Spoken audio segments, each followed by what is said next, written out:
Espíritu de Dios está sobre mí. El Espíritu de Dios está sobre mí, porque Él me ha ungido, Él me ha enviado para dar la buena noticia a los pobres y anunciar a los cautivos la libertad, y anunciar a los cautivos la libertad, y a los ciegos la vista, la libertad al oprimido, y anunciar la salvación del Señor.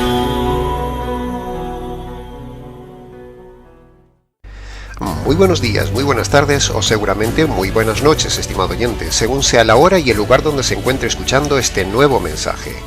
Les saluda como siempre el pastor bautista Nikos Ricoy, director del programa Encuentros y del Ministerio Tinajas, llenando siempre a cada persona que nos escucha con el agua limpia de la palabra desde las tierras de Hispania. Muy bienvenidos una vez más y muchas gracias, sinceramente gracias por estar ahí atentos al mensaje de hoy de nuestro programa Encuentros.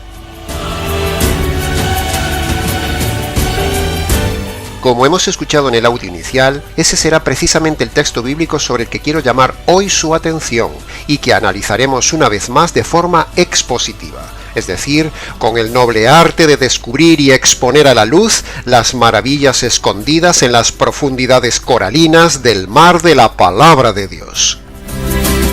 El texto de hoy, como ya sabrán, es el famoso pasaje de Lucas capítulo 4 versículo 18 o su paralelo Isaías capítulo 61 versículo 1. Cuando uno lee y relee este versículo una y otra vez y trata de sumergirse en él y se pone en la escena del texto, es imposible no estremecerse con esas palabras iniciales de Jesús dichas en aquel día. Y entonces en uno se despierta también el anhelo de vivir ese pasaje, con esa misma fuerza que lo vivió el Señor, con la misma intensidad, valentía y riesgo que lo vivió Él. Y de hecho, si le digo la verdad, estimado oyente, así lo vivimos. Vivimos a veces nuestro ministerio con riesgo por decir la verdad. Es como que al leer este texto de Lucas brota desde las entrañas de esas letras mismas del texto hacia uno una identificación completa, cuando uno se imagina ese momento de Jesús ante todos los religiosos que lo estaban escuchando atentamente. Un momento entre solemne, tenso, suspenso e intenso. Y de repente llega el éxtasis. Llegan las palabras que no esperaban los oyentes, las palabras desafiantes, palabras del Señor ante las cuales o se postraban ante Él y lo adoraban, o lo expulsaban de allí. Llegó entonces el éxtasis de la escena, sí, pero el éxtasis negativo, porque dice el texto que en lugar de recibir sus palabras, por el contrario, con ira, quisieron despeñar al Señor Jesús montaña abajo. Así son los religiosos siempre, muy religiosos, pero si pueden te despeñan. Ese es el riesgo de haber sido llamado por el Espíritu de Dios y decir las verdades radicales del Espíritu de Dios ante los líderes religiosos que no tienen el Espíritu de Dios, y en lugar de rendirse ante la verdad de la palabra de Dios, por el contrario, los religiosos deciden despeñarte por la montaña. Así es la religión. Así es el religioso, en oposición a la unción espiritual y la verdad radical bíblica. Por eso decimos que nos identificamos con el Señor en este pasaje. En esa escena había un solo ungido y el resto eran todos religiosos perdidos y engañados, rebeldes y resistentes. Siempre es la misma proporción, estimado oyente, igual que en el día de hoy. Muchos religiosos escuchando este programa, pero pocos ungidos por el Espíritu de Dios. Por eso, nos sentimos plenamente identificados con este texto que hemos seleccionado hoy, al cual amamos de forma especial desde hace muchos años, desde el inicio de nuestro ministerio. Y desde aquel entonces hasta hoy empezamos la andadura evangelística llevando libertad a los cautivos, vista a los ciegos, salvación al perdido y proclamando la buena y más bella noticia del universo, el Evangelio del Señor del Evangelio. Y desde aquel entonces también los religiosos empezaron a querer despeñarnos por la montaña abajo, pero aún estamos aquí, siguiendo en las pisadas del Señor del Evangelio.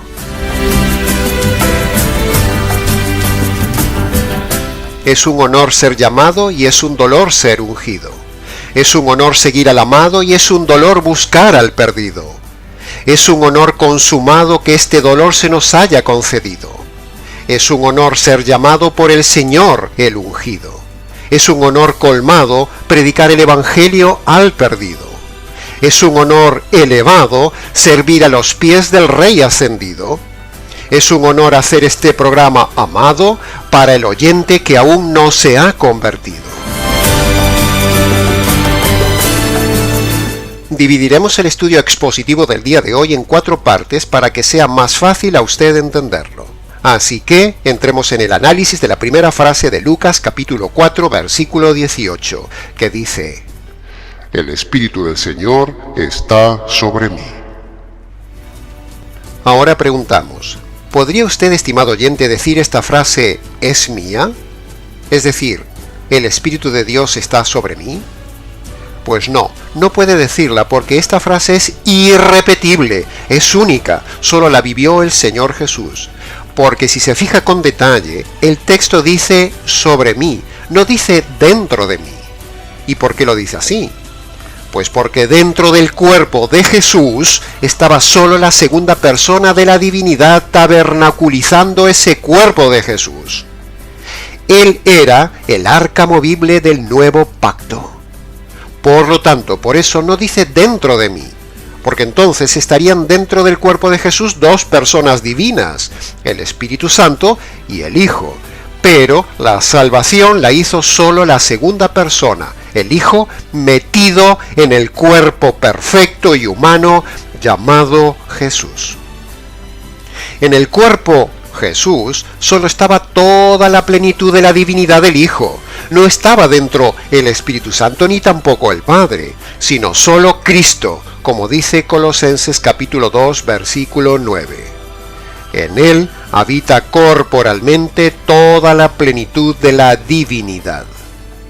Por eso aprovechamos esta oportunidad para denunciar que los unicitarios son una auténtica falsedad, porque aquí, como uno más de los muchos pasajes de la Biblia, se ve inferencialmente muy claro, y más claro aún se ve en el pasaje de Isaías capítulo 61 versículo 1, se ve la pluralidad funcional de la divinidad. Aquí se ven 2 personas, 2 funciones, el Hijo por un lado y el Espíritu Santo por otro. Si se fija bien, estimado oyente, el texto dice que uno envía al otro, y el enviado predica lo que le dice el que lo envió. Uno envía y el otro va. Aquí hay 2 personas claramente diferenciadas, con características personales diferentes. Por cierto, una cosa o una fuerza activa, como dicen los testigos de Jehová, no da órdenes ni envía. Así que aquí vemos no solo la divinidad del Espíritu Santo, sino la personalidad del Espíritu Santo que envía, unge, lidera, ordena, diseña lo que hay que hacer y decir, y en el pasaje de Isaías capítulo 61 versículo 1, que le invito a leer, se ve aún más claramente las 3 personas de la divinidad en acción. Se ve la clara pluralidad de Dios, no la unicidad ni la unitariedad de Dios como dicen estas sectas. Los falsos y herejes unitarios, tipo testigo de Jehová, dicen que hay un Padre y luego que hay una criatura creada, que es el Hijo, y una fuerza activa, que es el Espíritu Santo. Pero eso es falso. Ahora, por otro lado, los falsos y herejes unicitarios, que son diferentes de los unitarios, dicen que Dios es una persona con 3 funciones diferentes. Función de Padre en el Antiguo Testamento, función de Hijo en el tiempo de los Evangelios, y función actual de Espíritu Santo en el tiempo de la Iglesia. Los unicitarios son una secta falsa y los unitarios otra secta falsa también. Y este pasaje los derriba. La divinidad no es una persona con varias funciones. Función de Padre en el Antiguo Testamento, función de Hijo en la tierra y función del Espíritu Santo en estos tiempos. No. Eso es falso. Es pura herejía de los unicitarios. La divinidad es plural. Y la Biblia dice que cada uno tiene una función diferente uno de otro en esa familia divina. Unidad plural divina, con diferentes funciones personales divinas. Pero bueno, no es este lugar para extendernos en derribar la doctrina mentirosa de los unicitarios o de los unitarios, pero sí es el momento idóneo para decir mínimamente esto a propósito del texto que se nos sirve en bandeja, para decir la oportunidad de advertir al oyente que tenga mucho cuidado y salga de las iglesias falsas unicitarias o de las unitarias, porque si se queda ahí será usted cómplice de herejía delante de Dios. Que conste en acta esta denuncia. Ahora, volviendo a lo expositivo del texto. Lo maravilloso del texto es que el convertido por medio del Evangelio sí puede decir: el Espíritu de Dios está dentro de mí. Me ha ungido, me ha llenado, me ha dado gozo, me ha dado paz, me ha dado seguridad, me ha abierto los ojos, me ha impulsado, me ha inspirado, me ha dado luz, me ha enseñado, me ha revelado, me ha mostrado y me ha enviado a decir la verdad, solo la verdad y nada más que la verdad más preciosa del universo, el Evangelio, del ungido del Evangelio, para llevarla a los perdidos que no tienen el Evangelio. Ahora, ¿se ha fijado en esta primera frase que dice que el Espíritu Santo vino un día sobre él para ungirlo, y un poco más adelante vino el Padre sobre él para matarlo, descargando sobre él la justicia divina? Tremenda conclusión que llegamos de la frase sobre él. Uno lo unge y el otro lo mata. El Espíritu Santo lo unge al Hijo y el Padre lo ejecuta en el Calvario. Y así las tres personas trabajan a nuestro favor en la salvación. ¿Se da cuenta qué evangelio maravilloso, admirable, revelador, sorprendente y tan diferente comparado con la basura sensacionalista y materialista que predican esos pastores del día de hoy? Precisamente sobre ellos caerá un día la ira de Dios por predicar un evangelio que no es el evangelio del Trino Dios. Un día el mismísimo Trino Dios caerá sobre los pastores lobos por predicar sobre las personas un evangelio falso. Terrible, pero se lo merecen por no enseñar correctamente la verdad.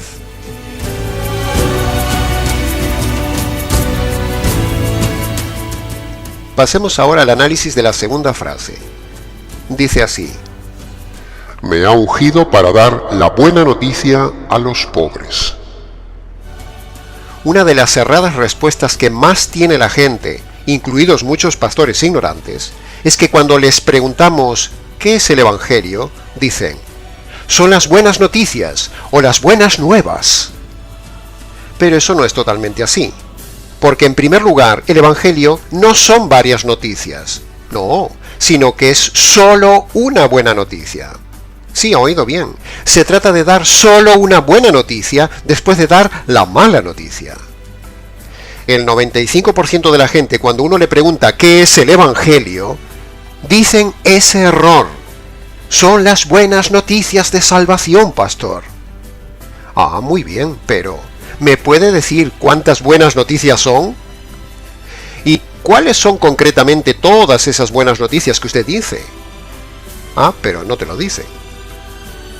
En segundo lugar, el texto en el griego está en singular, no dice buenas noticias, como traduce mal la versión Reina Valera del 60. El texto griego dice evangelio en singular. En tercer lugar, Jesús mismo dijo que fuéramos a predicar el Evangelio. No dice que fuéramos a predicar los Evangelios. Si Jesús dice que hay que ir a predicar el Evangelio, y el Evangelio es la traducción de buena noticia, entonces no son las buenas noticias. Es pura lógica, estimado oyente. Si fueran las buenas noticias, entonces la traducción debería ser id a predicar los Evangelios. Pero Jesús habla en singular, dice el Evangelio, o sea, id a darles la buena noticia. Ahora, volviendo al punto central del mensaje de hoy, que es esta frase que ahora estamos analizando. Preguntamos entonces, ¿cuál es la buena noticia que hay que dar a los pobres espirituales llenos de deudas impagables, llamadas pecados, ante Dios el Acreedor? Repito, ¿cuál es la buena noticia que hay que dar a los pobres espirituales llenos de deudas impagables llamadas pecados ante Dios el Acreedor? Permítame entonces, estimado oyente paciente, presentarle una vez más el mensaje de salvación, empezando primero por la mala noticia, para luego sí presentarle a usted con gran gusto la buena noticia. Escuche bien esto que sigue a continuación. No se distraiga. Sígame por favor en las láminas del vídeo atentamente. La Biblia presenta el mensaje de salvación de Dios a los hombres como una cuestión jurídica. Y decimos esto porque el mensaje de salvación tiene los mismos elementos básicos que hay en una sala de justicia. Mire, por ejemplo, en una sala de justicia hay un juez, y en la presentación de la salvación Dios es el juez. En una sala de justicia hay un delincuente, y la Biblia dice que el pecador es un delincuente. En una sala de justicia está la ley, y en la Biblia los mandamientos de Dios son la ley. En una sala de justicia se analiza la infracción de la ley, y en la vida de una persona sus pecados son la infracción de la ley. En una sala de justicia hay un veredicto, y en el mensaje de salvación el único y evidente veredicto del hombre ante Dios es culpable. En una sala de justicia se imparte justicia, y en el Evangelio se revela la justicia de Dios. En una sala de justicia se desarrolla un juicio, y la Biblia dice que, después de la muerte, al hombre le espera el juicio. En una sala de justicia hay una condena, y lo que merece el hombre por sus delitos es la condena eterna. En una sala de justicia hay testigos, y en nuestra vida las personas que hemos ofendido son los testigos ante Dios. En una sala de justicia hay un fiscal, y en la predicación del Evangelio el pastor es el fiscal. En una sala de justicia hay un abogado, y en el Evangelio el Señor Jesús es el abogado. Queda así demostrado bíblicamente hablando que el mensaje de salvación es como una cuestión jurídica, y así debe ser predicado a los hombres. Es irrefutable. Habiendo dicho este preámbulo, entonces debemos ahora presentar esos elementos jurídicos que hemos dicho, pero correctamente combinados, y lo haremos en dos noticias jurídicas. La primera y mala noticia jurídica que debemos decirle al hombre es que, primero, el hombre está totalmente condenado por los pecados que comete diariamente, es decir, por lo que el hombre hace. Y también está condenado por tener una naturaleza mala, es decir, el hombre es malo. Pero la cosa se agrava porque, por otro lado, este hombre malo tiene enfrente a Dios, que es un juez santo y perfectamente justo. Por lo tanto, primero, Dios debe aplicar su justicia sobre los pecados del hombre, y segundo, también debe descargar el castigo que producen los pecados del hombre. Entonces, con toda esta situación lógica expuesta hasta aquí, el hombre, es decir, el oyente que me escucha, frente a Dios tiene un grave problema. El juicio, la justicia y la ira de Dios están sobre él. Entonces, urge preguntarse, ¿cómo librarse de esta situación de perdición? Porque los pecados demandan justicia delante de Dios. Si la justicia cae sobre el pecador cuando Dios le quita la vida, ¡zas!, entonces está perdido. Pero, Si la justicia cae sobre otro, entonces hay esperanza de salvación mientras el pecador no muere. Y ahora viene la buena noticia. La buena noticia jurídica es precisamente que la justicia que merece usted y yo por nuestros delitos cayó sobre otro. En la cruz, el Padre descargó la ira eterna sobre su Hijo para satisfacer su justicia eterna. Justicia e ira que uno mismo merece recibir en la condenación eterna. Entonces, cuando el Padre castiga y mata a su Hijo en lugar del pecador, de esta manera se producen dos cosas. Primero, se cancela la justicia divina que había contra el hombre, y segundo, se retira la ira de Dios que estaba sobre el hombre. Y como paréntesis tenemos que decir que la resurrección de Jesús, el Hijo, fue la evidencia de que Jesús nunca pecó y Dios aceptó este sacrificio perfecto a favor del hombre pecador y entonces le dijo al Hijo, regresa a tu puesto, regresa aquí con nosotros. En conclusión de estas dos noticias, ahora Dios manda a todo hombre dos condiciones. Primero, que el hombre se arrepienta de sus pecados, es decir, que los reconozca y los abandone, que es la primera condición. Segundo, que crea en la obra de justicia hecha en la cruz, o sea, la buena noticia, que es la segunda condición. Cuando el hombre se arrepiente de sus pecados, primera condición, y pone su fe en la justicia caída en la cruz, segunda condición, entonces Dios lo declara totalmente perdonado, totalmente reconciliado con Dios, y por lo tanto, ahora sí, el hombre culpable puede entrar en la gloria de Dios. ¡Aleluya! Qué gusto nos da predicar a los cuatro vientos este evangelio, estimado oyente. Este es el verdadero mensaje de salvación correctamente expuesto, estimado oyente. Esta es la verdadera buena noticia correctamente expuesta, estimado oyente. Este es el verdadero evangelio que usted tiene que recibir hoy, estimado oyente. Este es el evangelio que no enseñan ni por asomo los falsos ungidos de Jehová en los lugares donde usted se congrega o en las docenas de campañas evangelísticas que hay por ahí, sencillamente porque ellos no tienen ni idea de qué es el evangelio. El falso ungido de Jehová predica prosperidad. El verdadero ungido de Jehová predica el evangelio de verdad. ¿Puede ver la diferencia, estimado oyente? El falso ungido de Jehová predica prosperidad. El verdadero ungido de Jehová predica el evangelio de verdad.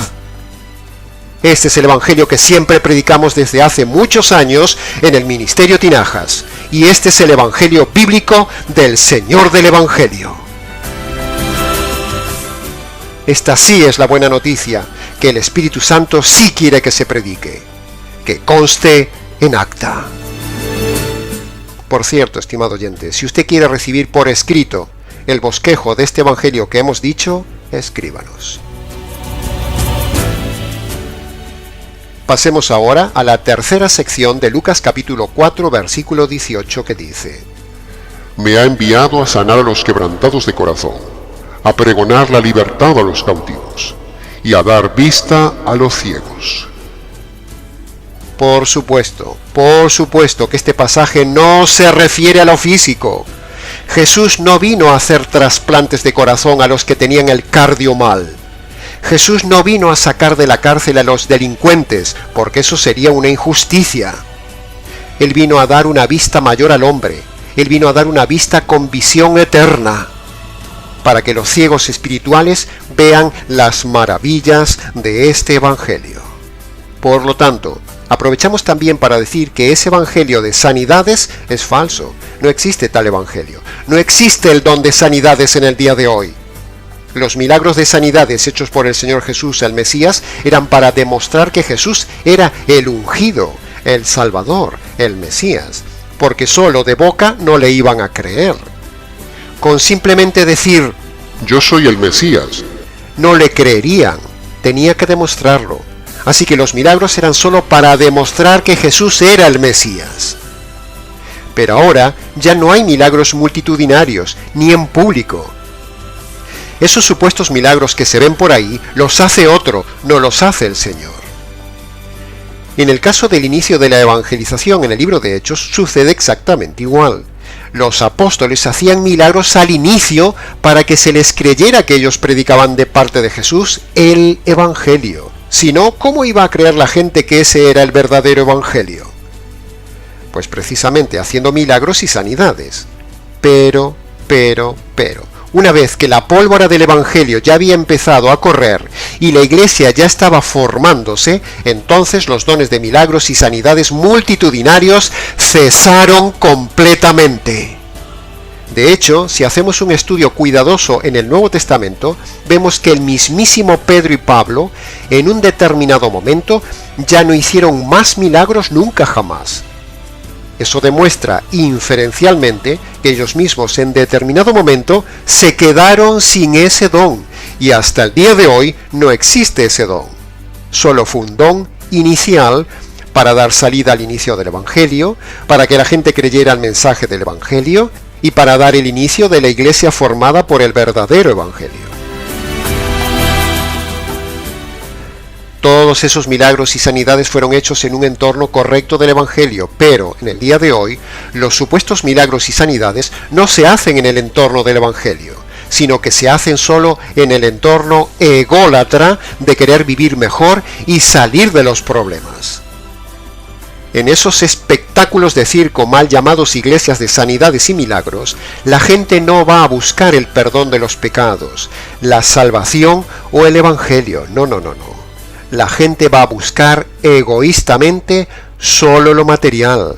Va a buscar dinero, prosperidad, bendiciones, sanidades. Venga a buscar su milagro.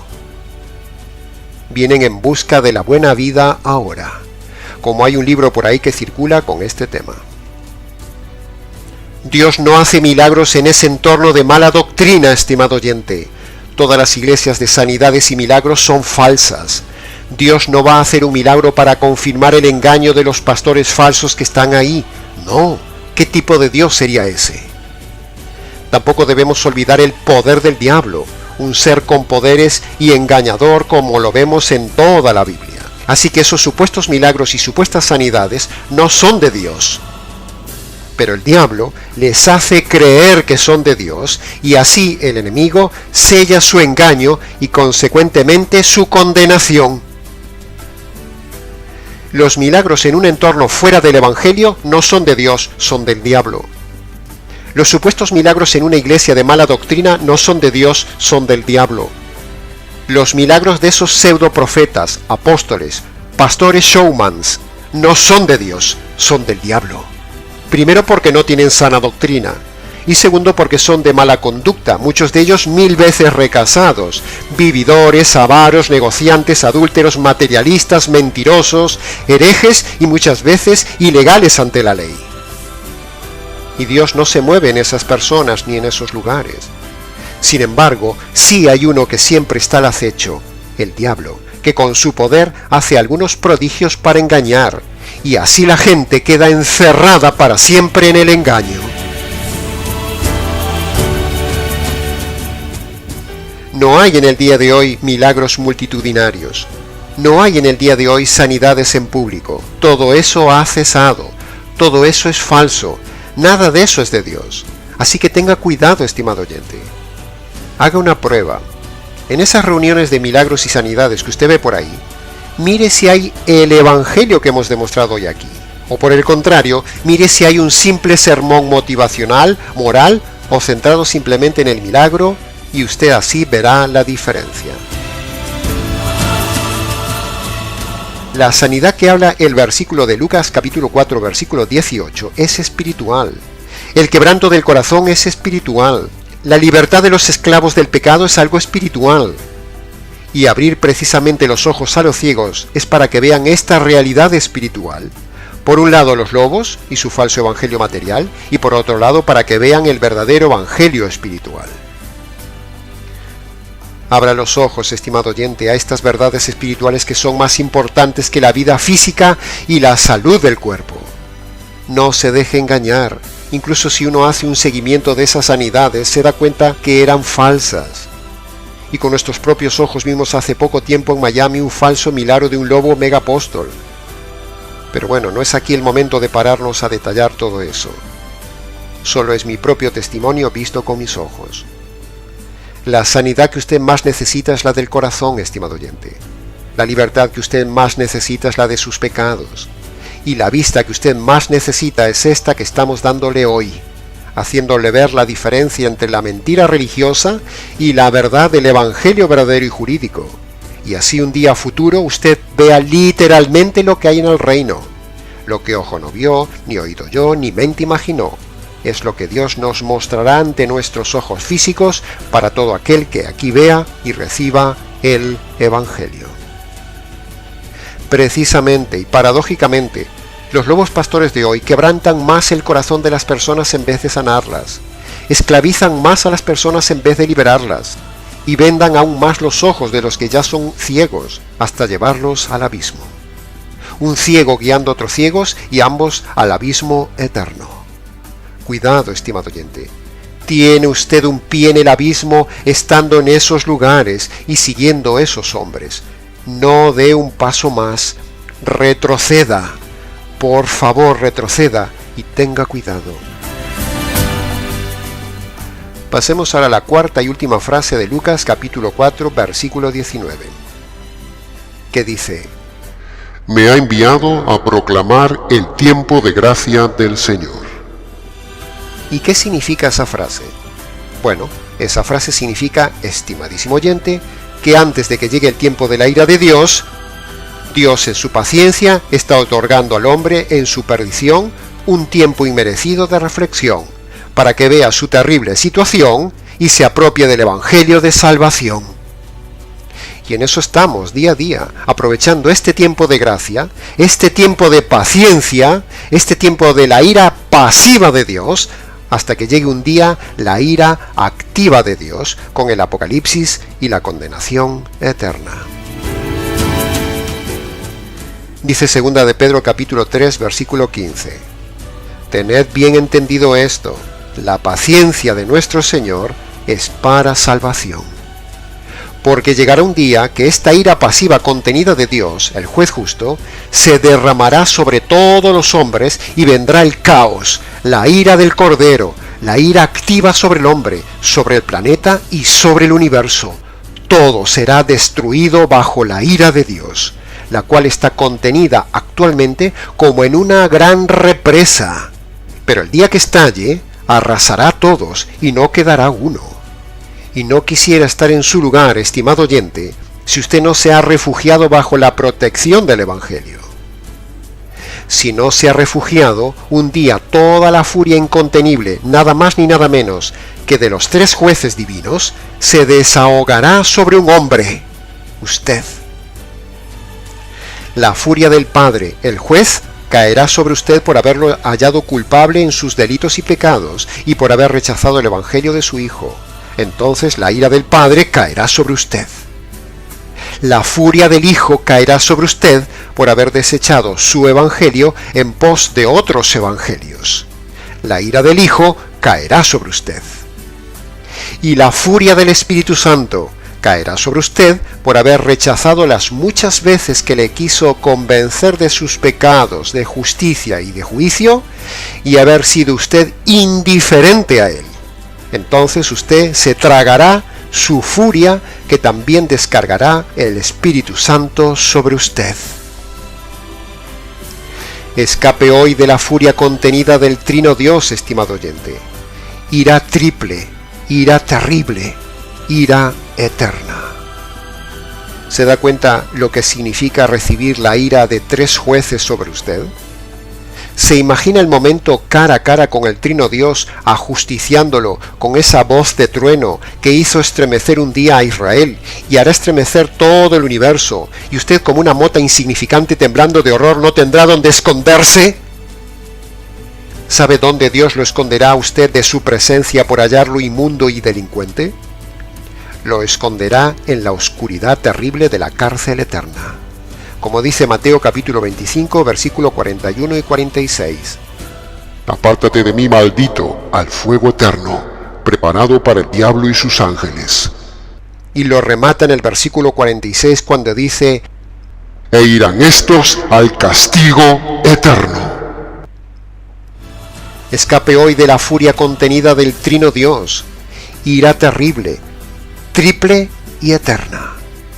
Dice Hebreos capítulo 10, versículo 27, habrá una horrenda expectación de juicio y de hervor de fuego que ha de devorar a los inconversos. Hebreos capítulo 10, versículo 31 dice, horrenda cosa es caer en manos del Dios vivo. Así que aproveche, estimado oyente, este tiempo de gracia, como dice el verso 19 del capítulo 4 de Lucas, tiempo de paciencia, como dice Primera de Pedro capítulo 3, versículo 15, porque si usted no lo aprovecha, si se deja engañar por el canto de sirena de los pastores del día de hoy, donde usted se congrega, llegará el día de la venganza, el día del castigo, el día de la ira de Dios sobre usted, como dice claramente Isaías capítulo 61, versículo 2. Léalo. Este es por ahora el tiempo de gracia, no el tiempo de desgracia. Pero llegará un día irremediablemente en que usted recibirá en sí mismo toda la ira y la justicia divina si no se convierte por medio del Evangelio. Evangelio que nos anuncia esa ira y esa justicia que le cayó al Hijo para que usted se libre de ella el día de la venganza de Yahvé. Terrible debe ser ese lugar de tormento eterno. Espantoso debe ser el castigo eterno, para que Dios haya castigado a su propio Hijo, y ahí está la evidencia de la dimensión de la gravedad del lugar de condenación. Si a nadie le gusta el más mínimo dolor, imagínese un dolor eterno, un calor eterno. Eso debe ser espantoso. Aproveche este tiempo de gracia para que un día no tenga que vivir usted el tiempo de la desgracia. Dios ya lo tendría que haber matado, porque la paga del pecado es la muerte, dice Romanos capítulo 6, versículo 23. Y como hemos dicho en otros audios, si por un solo pecado el diablo fue expulsado del cielo al instante, y si por un solo pecado Adán y Eva fueron expulsados del paraíso al instante, entonces, ¿cuántos pecados ha cometido usted en su vida, estimado oyente? Razone. Entonces, ¿por qué Dios aún no nos expulsó del planeta Tierra si cada hombre ha pecado más que el diablo y Adán y Eva juntos? ¿Sabe por qué? ¿Sabe por qué no lo ha expulsado? Precisamente por paciencia, porque este es un tiempo de gracia, como dice el versículo 19, antes de que llegue el tiempo de su desgracia. Y tristemente este es un tiempo donde los falsos pastores y predicadores le hacen confundir a usted la paciencia de Dios con la mentira de que Dios lo ama y tiene un plan maravilloso para su vida. No, y 1000 veces no. Este es el tiempo de paciencia, no de amor, no de misericordia. Un juez no puede tener misericordia ni amor. Así que no se deje engañar con ese engaño de confundir la paciencia actual del Dios juez justo, la ira pasiva actual, con eso de Dios lo ama. No, Dios no ama al pecador. Dios lo aborrece, porque el hombre es un delincuente. Eso lo dice el Salmo 5.5, el Salmo 7.11 y Romanos capítulo 1, versículo 18, entre otros pasajes. Decimos esto bien alto para que los pastores que malenseñan este delicado tema se enteren de que están mintiendo a la gente, confundiendo paciencia de Dios con sentimiento de amor que no existe de parte de Dios sobre el hombre. Y por decir esto, también nos querrán despeñar por la montaña, como lo hicieron con el Señor Jesús en su día. Que conste en acta.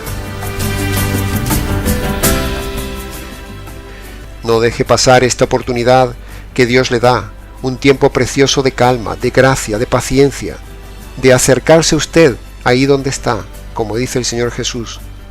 Y como dice Hebreos capítulo 3, versículo 7, capítulo 3, versículo 15 y capítulo 4, versículo 7. 3 veces dice lo mismo. Si oye usted hoy la voz del Espíritu Santo que Dios le habla, entonces no endurezca su corazón, como un día lo hizo Israel y quedó tendido muerto en el desierto. Responda, estimado oyente. Obedezca las 2 condiciones que pone la palabra de Dios. Vaya a su habitación, póngase de rodillas, descálcese en señal de reverencia y obedezca las 2 condiciones. Primero, reconozca sus pecados delante de Dios y decida abandonarlos. Primera condición. Segundo, apropiese, agárrese, échese encima la justicia que le cayó al Señor Jesús, que es la segunda condición. Y cuando usted obedece esas 2 condiciones, Dios lo declara perdonado y salvo. El Espíritu Espíritu de Dios está sobre mí.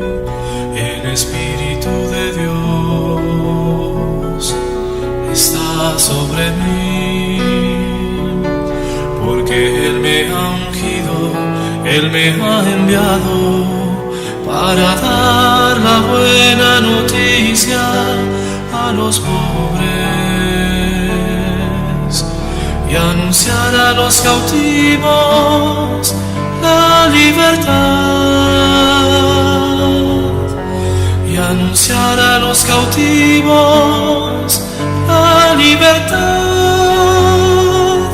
y a los ciegos la vista, la libertad al oprimido, y anunciar la salvación